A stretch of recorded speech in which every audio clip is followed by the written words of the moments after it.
다시 한번 해볼까요? 은혜. 다시 한번 더 은혜. 그리고 은혜.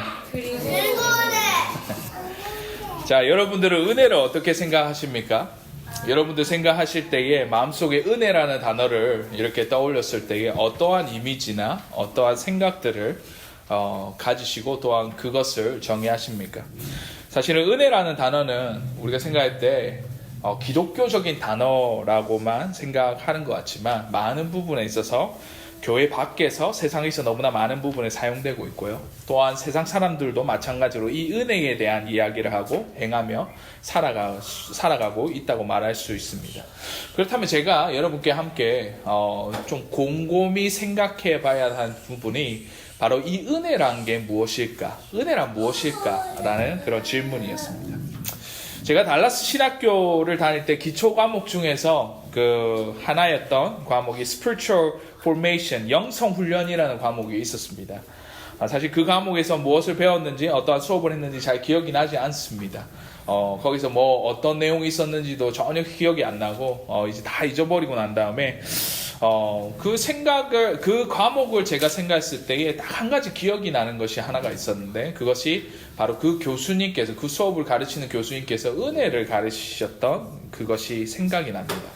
저희가 은혜에 대해서 페이퍼를 이렇게 작성하는데요. 숙제로서 우리가 내는데 교수님께서 한 가지 제안을 하시게 되었습니다. 그게 뭐냐면 하나님의 은혜를 배우기 위해서 우리가 작성한 페이퍼가 얼마나 대단하며 우리가 얼마나 시간을 들여서 공들여서 했는지 간에 상관없이 그저 은혜의 성적을 받아들이기만 하면 그 은혜의 성적을 우리가 accept만 하게 되는데요. 100점을 주겠다고 말씀하셨던 것입니다. 말 그대로 은혜 성적이었죠. 내가 얼마나 잘했던 못했던 간에 그것과는 전혀 상관없이 내가 그저 받아들이기만 한다면 무조건적으로 100점을 주겠다라는 그런 제안이었던 것이죠. 그래서 대부분의 학생들이 너무나 쉽게 그 수업에서 A 플러스 100점을 손쉽게 받을 수 있었습니다. 근데 또 어떤 학생들은 그것이 불공평하다고 느꼈는지 나는 열심히 했고 저 친구들은 그렇지 않다고 해서 그 은혜의 점수를 받아들이지 않을 때도 있었습니다. 그때는 교수님께서 그 친구들에게 숙제를 채점하시고 적당한 점수를 이렇게 주신 것들로 기억이 합니다. 저의 경우는 어땠을까요? 여러분 놀라지 마십시오. 얼마나 그 수업에 저 같은 사람이 있었는지 모르겠는데 저는 아예 숙제를 내지 않았습니다. 그리고는 그 은혜를 그냥 받은 거죠. 그 은혜의 점수만 받고도 어김없이 저에게도 100점이라는 점수가 받아들여졌던 것입니다. 이처럼 은혜라는 것은 우리가 은혜를 얘기할 때는 값없이 조건 없이 주는 것이 바로 은혜이라는 것이죠. 은혜는 내가 얼마나 무엇을 했고 얼마만큼의 성취하고 노력한 것을 그것을 이룬 것에 부합하는 것들로 인해서 내가 받는 것이 아니라 하나님에 의해서 값없이 조건 없이 주어지는 것이 바로 은혜라는 것입니다. 오늘 우리는 에베소서 2장 1절부터 10절 말씀을 대하였습니다. 지난 3편의 설교 시리즈를 통해서 교회의 정의는 그리스도 안에서 있는 존재가 바로 교회라고 말씀드렸고요. 또한 교회의 목적 자체가 하나님의 영광을 위해서 우리가 존재한다는 것, 그리고 교회를 교회답게 만드는 수단이 바로 예수로 알아가는 지식에 있어서 그것들이 이루어진다라고 말씀했습니다. 그리고 오늘 본문의 말씀을 우리가 보게 되는데 오늘은 교회의 모토이자 교회의 기초가 어디에서부터 출발하는지에 대한 또한 말씀을 오늘 에베소서 2장 1절부터 10절 말씀을 통해서 우리에게 말씀하시고 있다는 것이죠. 그래서 우리는 오늘 에베소서 2장 1절부터 10절 말씀을 통하여서 우리 교회의 모토가 무엇이며 교회가 어디로부터 어디에서 기초하여서 세워지는지에 대한 어떤 부분들을 우리가 함께 살펴보고자 합니다. 오늘 성경은 이렇게 시작합니다. 1절 말씀에 그는 허물과 죄로 죽었던 너희를 살리셨도다 라고 말씀합니다. 오늘 1절 말씀에는 우리의 영적인 상태를 뭐라고 정의하고 있나요? 죽었다 라고 말씀하지 않습니까? 한글 성경에는 살리셨다라는 부분이 동사구로서 이렇게 덧붙여서 나오는데 사실 원어 성경을 보면 어떤 식으로 나오면 그는 허물과 죄로 죽었던 너희를 이라고 끝납니다. 그 말은 우리의 상태가 하나님의 완전한 분리의 상태, 하나님과의 전혀 어떠한 교제도 없는 불가능한 그런 상태, 죄악된 상태에서 죽어져 있는 상태가 바로 우리의 상태였던 것이죠. 이를 두고는 성경은 우리의 죽은 상태의 원인을 두 가지로 보고 있는데요. 첫 번째로는 허물이고요. 두 번째는 죄라고 말씀합니다. 허물과 죄. 자, 허물은 원어적인 의미를 따져본다면 잘못된 길로 걸어가는 발걸음이라는 어떠한 원어적인 표현이 있고요. 그 다음에 죄라는 것은 어느 표적과 타겟의 잘못된 표정을 향해서 가고 있다는 것을 말하고 있습니다. 그러니까 그 말은 무슨 말이냐면 우리의 과거에 잘못된 길로 가고 있는 우리의 모습 때문에, 그리고 우리의 잘못된 어떠한 인생의 종착지로서 정확한 목적이 없이 뚜렷하지 못한 상태에서 걸어가고 있는 상태로 말미암아 우리의 상태가 죽어져 버릴 수밖에 없다는 것을 성경 말씀을 말씀하고 있다는 것이죠. 우리가 하나님께서 우리를 향하신 말씀을, 우리의 계획을 말씀하실 때 우리는 궁극적으로 존재 목적이 어디에 있다고 말씀합니까? 바로 하나님께 영광을 돌리기 위해서 존재한다라고 말씀드리지 않았습니까?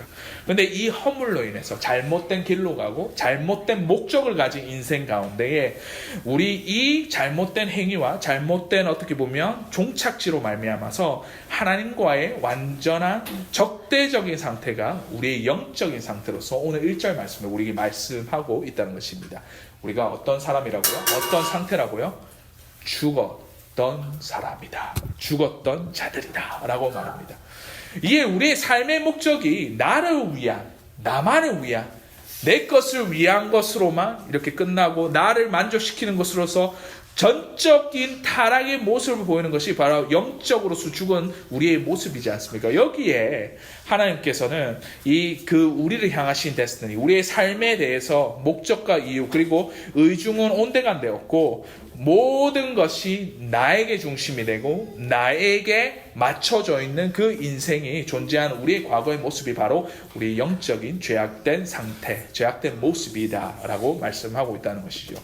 이에 2절과 3절 말씀 우리가 보겠습니다. 사도 바울은 우리의 영적인 상태를 이렇게 묘사하고 있는데요. 2절과 3절 말씀을 말씀하시고, 그때에 너희는 그 가운데서 행하여 이 세상 풍조를 따르고 공중 권세 잡은 자들을 따랐으니 곧 지금 불순종의 아들들 가운데서 역사하는 영이라. 전에는 우리도 다 그 가운데 우리 육체의 욕심을 따라 지내며 육체와 마음에 원하는 것을 하여 다른 이들과 같이 본질상 진노의 자녀였더니 결국은 세상의 영향력 아래 공중 권세 잡은 자, 우리는 이 사람을 뭐라고 해요? 이 자를 뭐라고 할까요? 사탄, 그 영향력 아래 있는 자로서 그 영향력 아래 있는 사람이 우리였고 육신의 욕심을 따라서 살아나고 하나님과의 대적된 진노의 대상이 되었다라고 말씀하고 있다는 것입니다. 이는 우리 존재가 아무런 희망도 없고 아무런 하나님의 영향력 없는 공중 권세 잡은 그 사탄에 의해서 조종당하고 우리는 결국에는 그 종착점이 심판에 이를 수밖에 없는 영적인 죽은 상태를 말하고 있다는 것입니다. 그런 우리에게, 영적으로 죽어있는 우리에게 하나님은 무엇인가를 하시는데 그 말씀이 바로 4절부터 10절 말씀에 우리에게 말씀하고 있다는 것이죠. 우리 한번 성경 말씀을 다시 한번 보겠습니다. 4절에서부터 7절 말씀에 이렇게 말씀합니다. 긍휼이 풍성하신 하나님이 우리를 사랑하신 그 큰 사랑을 인하여 허물로 죽은 우리를 그리스도와 함께 살리셨고 너희는 은혜로 구원을 받은 것이라 또 함께 일으키사 그리스도 예수 안에서 함께 하늘에 앉히시니 이는 그리스도 예수 안에서 우리에게 자비하심으로 그 은혜의 지극히 풍성함으로 오는 여러 세대에 나타내려 하심이라 라고 말씀합니다. 자, 4절에서부터 7절 말씀에 우리가 이 본문을 본다면 하나님께서 우리에게 행하신 일을 세 가지로 우리가 나눠볼 수 있는데요. 첫 번째로는 우리를 살리셨다라고 말합니다. 죽었던 우리에게 생명을 불어넣으시는 살리시는 그 첫 번째 작업이 우리에게 있었고요. 두 번째는 6절 말씀에 우리를 일으키셨다라고, 이는 영적인 상태가 바닥이었던, 살린 거는 맞는데 바닥인 상태에 있던 우리에게 어느 일정 수준으로 올려놓고 일으키시는 어떠한 그 영향력과 그 일하심이 우리가 볼 수 있고, 마지막으로 우리를 하늘에 앉히셨다라고 말씀합니다. 이런 표현은 하늘 보좌에 앉히심으로 해서 영광을 받는 그 자리에 올리셨다는 것을 말씀하고 있는 것이죠. 살리셨고 일으키셨고 앉히셨다. 그런데 오늘 본문을 자세히 보면 이 세 가지 행하신 일들이 누군가와 함께 일하시고 함께 하셨다라고 말씀합니다. 우리 5절과 6절 말씀을 한번 다시 보겠습니다. 허물로 죽은 우리를 누구와 함께 살리셨고 라고 말합니까? 그리스도와 함께 살리셨고, 6절 말씀에 또 함께 일으키사 누구 안에서 함께 하늘에 앉히셨다고 말씀합니까? 그리스도 예수 안에서라고 말합니다. 원어적인 표현으로는 그리스도와 함께, 그리스도 안에서, 그리스도와 함께라는 표현들이 이 살리시고 일으키시고 그리고 앉히시는 일들 가운데 조목조목 함께 존재한다는 것이죠. 예수 그리스도, 그분과 함께 살리시고 그분과 함께 일으키시고 하늘에 앉히시는 일조차도 그리스도 예수 안에서 그리스도와 함께 하셨다라고 우리를 말씀합니다. 그런데 여러분들, 살리시고 일으키시고 높이신 가운데 하늘에 앉히셨다, 이 과정을 우리가 본다면 여러분들 어디에서 많이 본 어떤 과정이지 않습니까? 바로 우리의 구원의 여정의 한 부분이라는 것이죠. 우리가 처음 믿고 영접하는 순간에 우리가 살리심을 받는 그 칭의, justification, 그 과정이 첫 번째 일어나고요. 우리 믿음 안에서 자라나고 성숙해져가는 그 sanctification, 성화의 과정이 일으키시는 그 작업과 함께 더불어 우리가 마지막 때에 하나님 앞에 서서 결국에는 영화, glorification의 과정까지 이 칭의와 성화, 영화의 단계가 오늘 본문에서 하나님께서 우리에게 하시는 구원의 역사, 그리고 이를 예수 그리스도와 함께 하심으로 나타나셨다라고 말씀하고 있다는 것입니다. 이와 더불어 7절 말씀에 이는 그리스도 예수 안에서 우리에게 자비하심으로써 그 은혜의 지극히 풍성함을 오는 여러 세대에 나타내려 하심이라 라고 말씀합니다. 그 은혜의 지극히 풍성함으로 나타나셨다.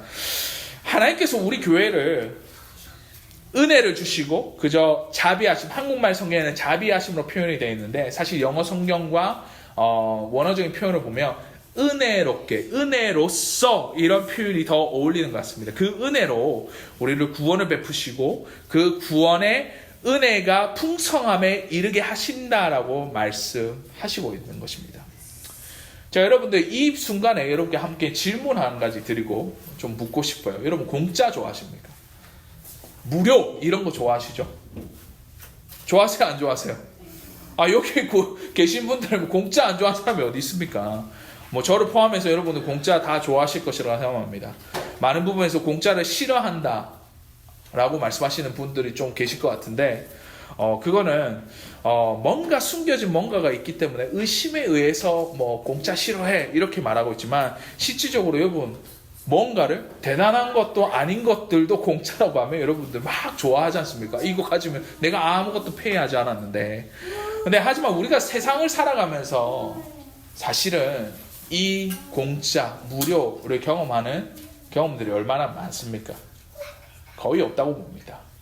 왜냐하면 인생을 돌이키고 우리가 이 세상을 살아가는데 이 세상이 공중 권세 잡은 자들이 공중 권세 잡은 사단의 영향력 아래에 있는 세상 가운데서는 이러한 공짜, 어떻게 보면 주고받고 give and take가 당연하게 묻어있는 그 원리가 이 세상을 살아가는 우리 인생 가운데에 바닥에 퍼져 있다는 것이죠. 뭔가를 주면 우리가 뭔가를 뱉어내야 되고 뭔가를 받으면 우리가 뭔가를 해줘야 되는 이 이해관계에 있어서 공짜라는 것은 이 세상에 존재하지 않습니다.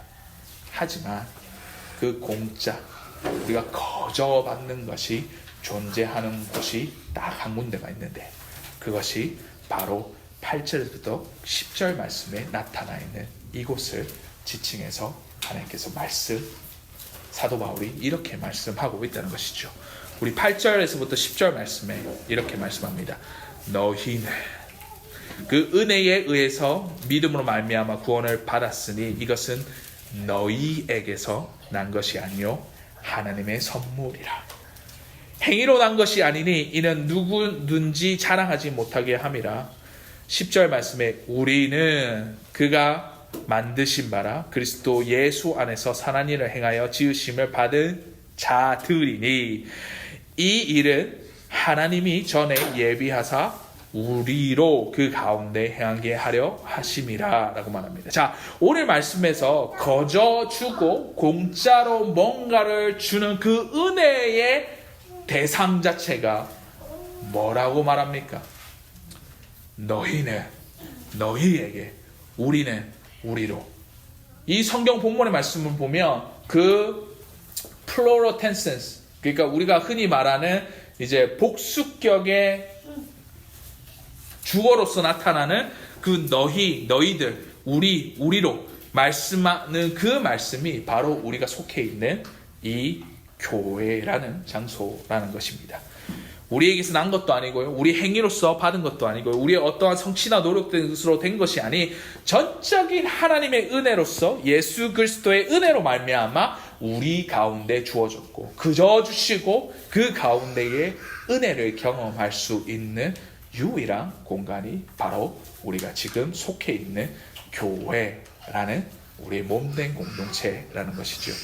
사랑하는 성도 여러분, 우리 교회는 하나님의 영광을 위해서 존재합니다. 그것이 하나님께로부터 부르심을 받은 우리의 데스티니, 사명이고요.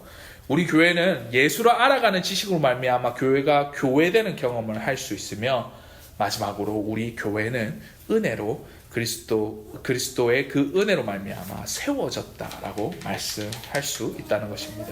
이에 우리 교회는 사실은 세상에서 경험하지 못하는 그 은혜를 항상 경험하고 거저 주심으로 인해서 우리가 믿기만 한다면 그 거저 주심의 은혜로 말미암아 구원받은 성도로서 이 교회 가운데에 우리가 거할 수 있으며, 은혜의 감사함으로 우리가 예배하고 찬양하고 영광 드리는 이 공간 자체야말로 바로 하나님의 거저 주심의 은혜와 값없이 조건 없이 주시는 그 은혜를 경험할 수 있는 세상에서 유일한 바로 장소가 우리가 속해 있는 교회라는 것을 잊지 마시기 바랍니다.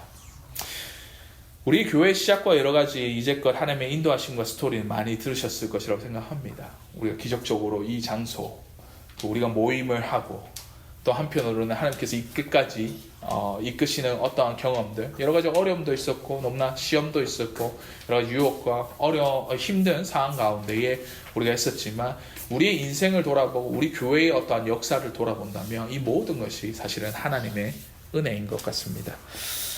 몇 주 전에 기도하는 가운데에 저와 경험한 어떤 부분들을 여러분과 좀 나누고 싶은데요. 기도하는 가운데에 제가 모르겠습니다. 마음에 어려움이 좀 있었던 것 같아요. 몇 주 전부터 제가 기도하면서 하나님, 우리 교회 이것도 없고 저것도 없고 하나님 좀 주십시오.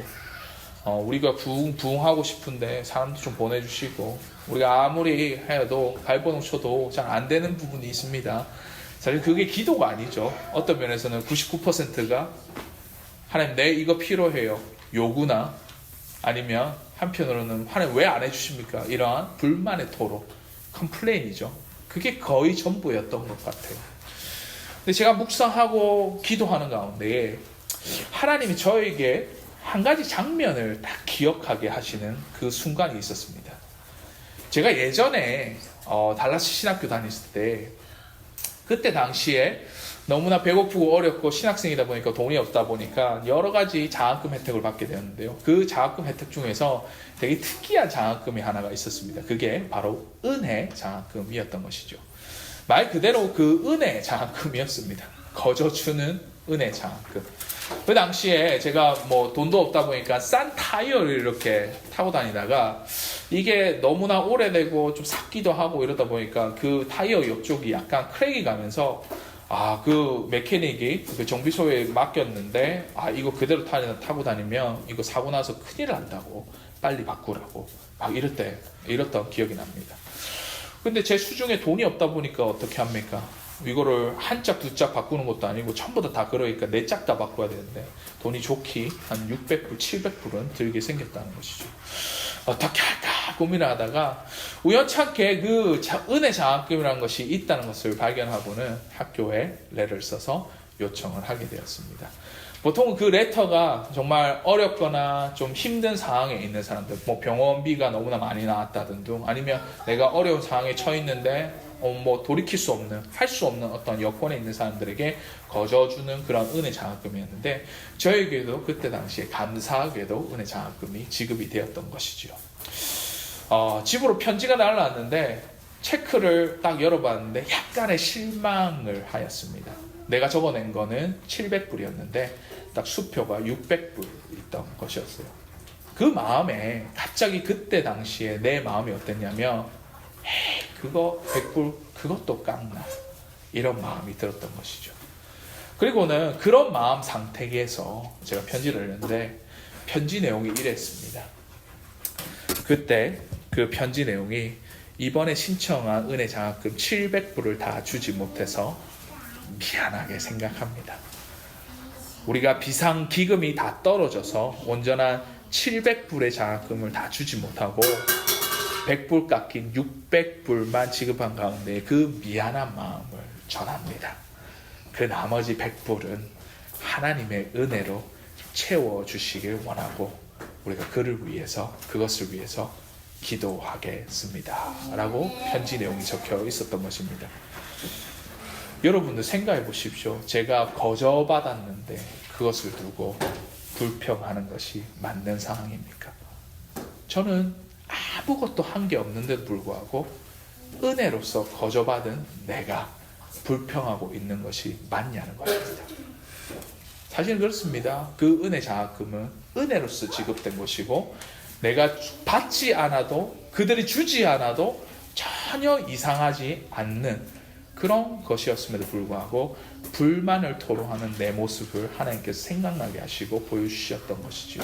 그러면서 우리 교회를 향해서 내가 기도하는 가운데 불평불만하고 왜 부흥시켜 주지 않느냐는 그런 불만의 토로 가운데 하나님께서 내가 너에게 주지 않은 것이 무엇이냐, 그 은혜를 생각하게 하셨던 것이죠.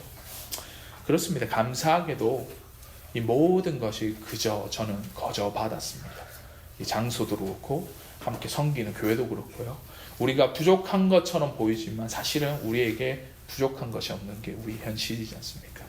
단지 사람이 좀 덜 모이는 거, 내가 목회가 좀 멋있어 보이는 그게 없는 거, 우리가 예배할 장소나 예배할 수 있는 성도나 예배할 수 있는 공간이나 상황들이 다 주어졌음에도 불구하고 나는 그것을 두고 불평했던 제 자신을 회개하게 되었던 것이죠. 사랑하는 성도 여러분, 여러분들은 어떻습니까? 그 은혜, 거저 주시고 값없이 주시고 조건 없이 주시는 그 하나님의 은혜를 받은 여러분들은 어떻습니까? 우리 교회는 은혜 위에 세워진 교회이자 그 은혜를 받은, 거저 받고 공짜로 받고 값없이 받고 또한 조건 없이 받은 성도들의 모임, 그리고 그 기초 위에 세워진 게 바로 우리 여러분들, 저가 속해 있는 이 교회라는 사실을 잊지 마시기 바랍니다. 그것이 바로 은혜죠.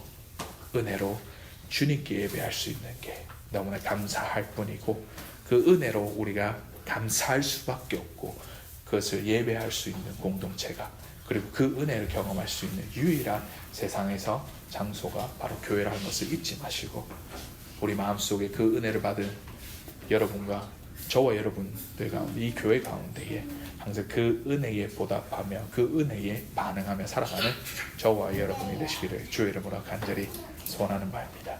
우리 시간대에 우리 찬양 한 장 합시다. 우리 아까 불렀던 우리 은혜라는 찬양 한 절 부를 건데요.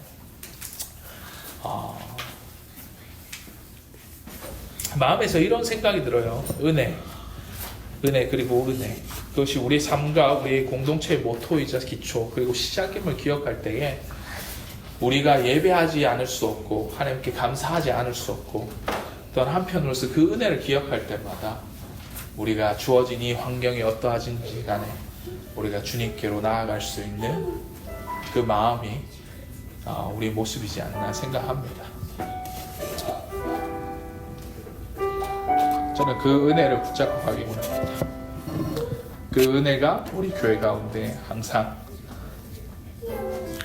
충만한 가운데 우리가 가기 원합니다. 그 은혜에 반응하시며 우리 찬양할 때에 이 찬양 우리 부르시면서 주님의 은혜를 생각하시고 또 그 은혜를 우리가 생각하시고 나아가시겠습니다. 모든 것이 은혜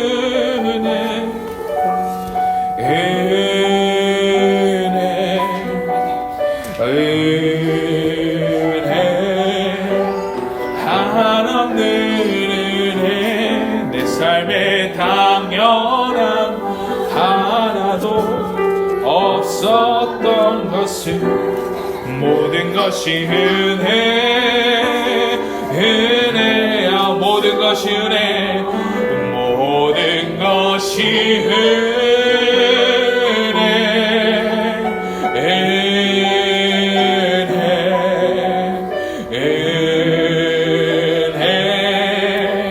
한없는 은혜 내 삶에 당연한 것 하나도 없었던 것을 모든 것이 은혜 우리 다시 한 번 더 찬양하기 원합니다. 모든 것이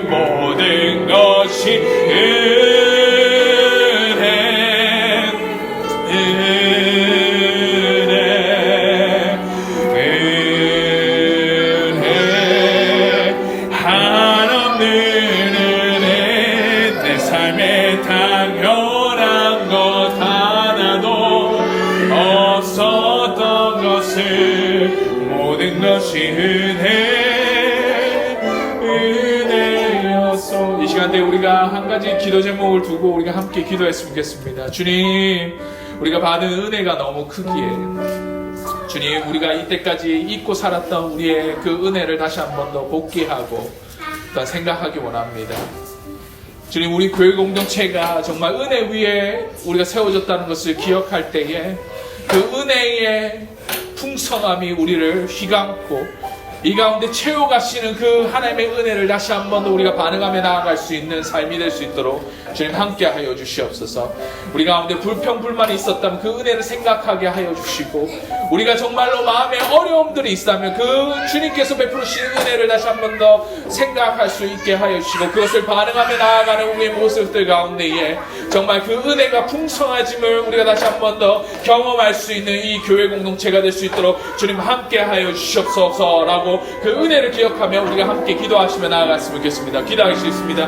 하나님 감사합니다. 우리 교회 가운데 언제나 주님께서 베풀으시는 그 은혜가 풍성해져 가는 그 가운데에 우리 교회가 세워져 가고 우리 개인의 인생들 가운데에 아버지여 은혜의 풍성함을 아버지여 누리며 살아갈 수 있는 우리 모두가 될 수 있도록 주님 아버지 도와주시옵소서. 우리가 이때까지 잊고 있었던 것들이 있다면 주님 아버지 다시 한 번 더 생각나게 하여 주시고 그 은혜가 너무나 커 있어 정말로 우리가 거저 주심을 우리가 받고 우리가 그것을 값없이 조건 없이 받은 우리 그 은혜를 다시 한 번 더 생각할 수 있는 우리 모두가 될 수 있도록 주님 아버지 함께 하여 주시옵소서. 이 시간대에 우리가 기도하며 나아갑니다. 우리의 은혜를 다시 한 번 더 기억하기 원합니다. 주님께서 주시는 그 은혜의 아버지여 사역들과 아버지 일하심을 다시 한 번 더 기억하기 원합니다. 우리 교회가 세워진 것이 아버지여 은혜이고 우리가 이렇게 모일 수 있는 것이 은혜이고 내 삶 가운데 죽지 않고 살아갈 수 있는 것이 은혜이고 내가 아버지여 이때까지 죽지 않고 이렇게 살아있는 것이 은혜이고 우리가 정말로 주님께 찬양하며 우리가 예배할 수 있는 것이 은혜임을 다시 한 번 더 기억하고 아버지여 반응할 수 있도록 주님 아버지 도와주시옵소서. 은혜 그리고 은혜 그것이 우리 전부임을 다시 한 번 더 기억하게 하여 주시옵소서. 주님 아버지 너무나 감사합니다. 주님 이 가운데 주님 모든 것이 은혜입니다. 주님 모든 것이 은혜입니다. 그것이 하나님의 은혜입니다 라고 고백하며 나아가는 우리 공동체 위에 주님께서 함께 하시고 주님께서 복 내려 주시옵소서. 우리 교회 공동체 더 크로스 교회가 정말 은혜 위에 서오신 공동체로서 그 은혜의 풍성함이 우리 가운데 넘쳐날 수 있도록 주님 함께 하여 주시며 이 자리 머리 숙인 모든 일을 가운데 그 은혜를 기억하고 반응하며 살아갈 수 있는 우리 모두가 될 수 있도록 주님 함께 하여 주시옵소서. 지금은 우리 주 예수 그리스도의 은혜와 하나님의 사랑과 성령님의 교통하심이 이 자리에 은혜임을 고백하며 모든 것이 주의 은혜 입니다 라고 고백하는 이 자리에 머리 숙인 모든 주의 권속들 위에, 주의 몸내 교회 공동체 위에 지금으로부터 영원토록 항상 함께 있을지어다. 아멘.